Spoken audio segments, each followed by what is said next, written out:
سومین قسمت از پلیلیست کندالینی 1403 رو با چاکرای ریشه شروع میکنم. چاکرای ریشه عنصرش خاک هست، یعنی مستقیما به خاک و مواد غذایی برآمده از خاک ارتباط داره، به زمین ارتباط داره. تولید کننده پرانا هست، یعنی اگر چاکرای ریشه شما فعال نباشه پرانایی برای بیداری بقیه چاکراها فراهم نمیشه.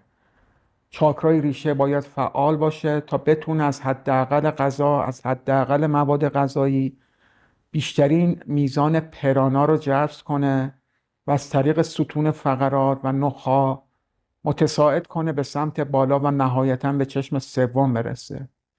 این قسمت عنوانش از کشف چاکرای ریشه و من برای اینکه بتونم تمرینات قسمت‌های بعدی، یعنی تمرینات بیداری چاکرای ریشه رو براتون شرح بدم، اول باید خود چاکرا رو برای شما نشون بدم و این رو باید تجربه کنید. به خاطر همین عنوانش از کشف چاکرای ریشه که برای بقیه چاکرا هم همین عنوان رو خواهیم داشت.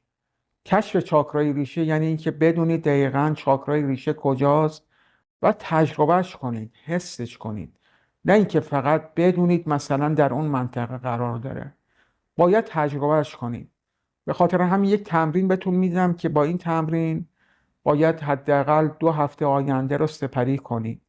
این تمرین رو انجام بدید تا بتونید چاکرای ریشه خودتون رو تجربه کنید، حس کنید.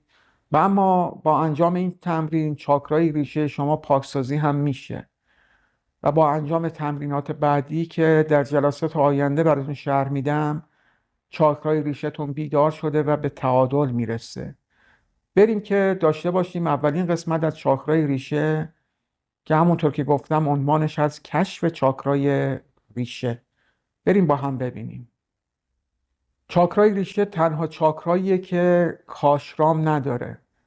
تمام چاکراها روی ستون فقرات بنا شدن ولی یک نقطه آینه‌ای در جلوی بدن دارن. مثلا چاکرای ناف روی ستون فقرات قرار گرفته و کاشرامش دقیقا روی ناف هست، ولی چاکرای ریشه کاشرام نداره، فقط یک نقطه هست که در آقایان و خانم ها جاش فرق میکنه. در آقایان منطقه چاکرای ریشه دقیقا بین بیضه ها و مقعد قرار داره، دقیقا در مسیر بین بیضه ها و مقعد، در مرکز اون فاصله به اندازه 2.5 سانتی متر داخل بدن قرار داره. و در خانم ها در دهانه رحم قرار داره، در داخل واژن، در دهانه رحم، قسمت بالایی دهانه رحم در اون منطقه قرار داره. حالا تمرینی که باید برای کشف چاکرا انجام بدیم به این صورت هست که الان براتون شرح خواهم داد. آقایون در یک حالت راحت بشینید یا دراز بکشید، فرقی نمیکنه. نیازی نیست برای انجام این تمرین به حالت سیداسانا یا سیدیونی آسانا بشینید یا هر کدوم از حالت یوگی ها. به حالت راحتی قرار بگیرید، چه نشسته چه درازکش، و با انگشتتون اون منطقه چاکرای ریشه رو فشار بدید. یعنی فاصله حد و مرز، فاصله بین بیضه و مقعد در مرکز رو با انگشتتون فشار بدید.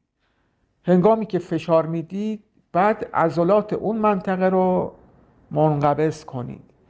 انقباض باید طوری باشه که عضلات بیضه یا مقعد منقبض نشن. دقیقا تمرکز رو بذارید دقیقا روی نقطه خود مرکز اون منطقه، روی خود چاکرای ریشه. پس آقایان به این صورته که باید انگشتشون رو روی چاکرای ریشه بذارن و فشار بدن و اون منطقه رو منقبض کنن.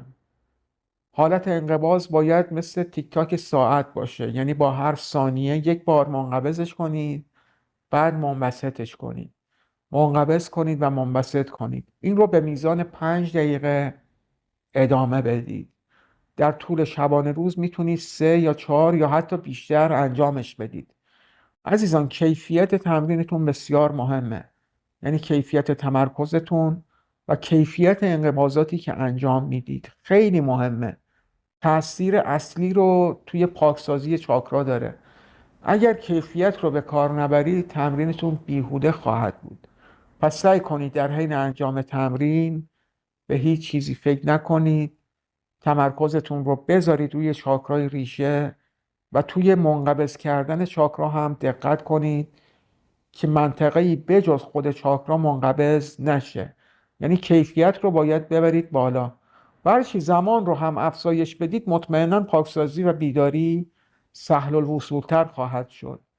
این شد شرح تمرینی که آقایان باید انجام بدن. و ما بانوان محترم باز باید همین کارو کنید. یعنی با انگشتتون اون نقطه‌ای که نام بردم رو فشار بدید. بعد باید انقباض رو انجام بدید. این بار هم باید انقباض طوری صورت بگیره که همون نقطه عضلات همون نقطه منقبض بشن یا منبسط بشن، نه نقاط دیگه، نه مثلا آلت ادرارتون یا جای دیگه از بدنتون. باید دقیقا همون نقطه ای که براتون شرح دادم همون نقطه منقبض بشه و منبسط بشه. این رو هم به میزان 5 دقیقه انجام بدید و بعد استراحت کنید. دوباره میتونید بعد از 2-3 دقیقه تمرین رو از سر بگیرید. میتونید نیم ساعت 1 ساعت به این تمرین اختصاص بدید.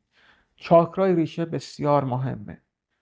خیلی ها میان میپردازن به چاکرای چشم سوم ولی بدنشون پرانایی نداره، چون چاکرای ریشهشون خفته است، چاکرای نافشون خفته است و بدنشون هیچ پرانایی نداره و مغز ما بیشترین مصرف پرانا رو داره، به خصوص چشم سوممون یا غده صنوبری که میشه مرکز چشم سوممون. پس اگر پرانایی وجود نداشته باشه تمرینات چشم سوم هیچ ارزشی نخواهند داشت و به خصوص اینکه بلافاصله بعد از یک چند دقیقه که تمرین رو روی چشم سوم شروع کردید شروع میشه به سردرد گرفتن، شروع میکنید به سنگینی سر و عوارضی این چنینی. پس باید تمرینات رو از چاکراهای پایین شروع کنید و بسیار هم اهمیت بدید. چاکرای ریشه شما اولین چاکراست که پرانای تمام چاکراهای دیگه رو تأمین میکنه. عزیزان یه خوبی داره هنگامی که چاکرای ریشتون رو پاکسازی میکنید، یک خوبی که داره اینه که بدنتون انرژی سازیش بهینه میشه، یعنی پرانا سازیش، تولید پراناش یا تولید انرژی حیاتیش بهینه میشه. شما بعد از یک مدتی که این تمرین رو انجام بدید احساس میکنید که با غذای کمتری انرژی بیشتری رو در اختیار دارید. این خاصیتی که از پاکسازی و بیداری چاکرای ریشه شما میتونید کسب کنید. این تمرین اولین تمرین پاکسازی چاکراها بود که امیدوارم تا 2 هفته آینده به خوبی تمرینش کنید و نتیجهش رو ببینید. عزیزان پلیلیستی که ایجاد کردم یک پلیلیسته که بقیه پکیجش کردن و دارن 10 میلیون تومان میفروشنش. من ازتون انتظار دارم اگر میخواید کارمایی به گردنتون نباشه، اگر فکر میکنید این ویدیوها مفیده، اگر فکر میکنید به دردتون میخوره، پس لطفاً با یک لایک و یک کامنت انگلیسی حمایت کنید. کانال رو سابسکرایب کنید و لینک ویدیوها رو شیر کنید، به اشتراک بذارید عزیزانتون هم از مزایای عالی و بی‌نظیر پاکسازی چاکراها و بیداری کندالینی استفاده کنند. عزیزان اگر عزیزانتون عصبی هستن، اگر پرانای کمی دارن، اگر افسرده هستن، هدایتشون کنید به سمت پاکسازی چاکراها. اونایی که افسرده هستن، دل مرده هستن، دل سرد هستن یا خیلی خشک هستن، اونها به این خاطره که پرانای کمی تو وجودشون وجود داره، به خاطر اینی که چاکراهاشون خفته هستن، چاکراهاشون راکت هستن. مثلا چاکرای ناف محل ذخیره سازی پراناست. اگر خوب کار نکنه شروع میکنه به ذخیره پرانا به صورت چربی و هرچی شما بیشتر میخورید میبینید کمتر انرژی دارید. ولی اگر پاکسازیش کنید میبینید که با حداقل غذا میدونید حد اکثر انرژی رو کسب کنید. پس عزیزان این ویدیوها رو شیر کنید برای عزیزانتون، بذارید اونها هم از مزایای بی‌نظیر پاکسازی چاکراها فیض ببرن.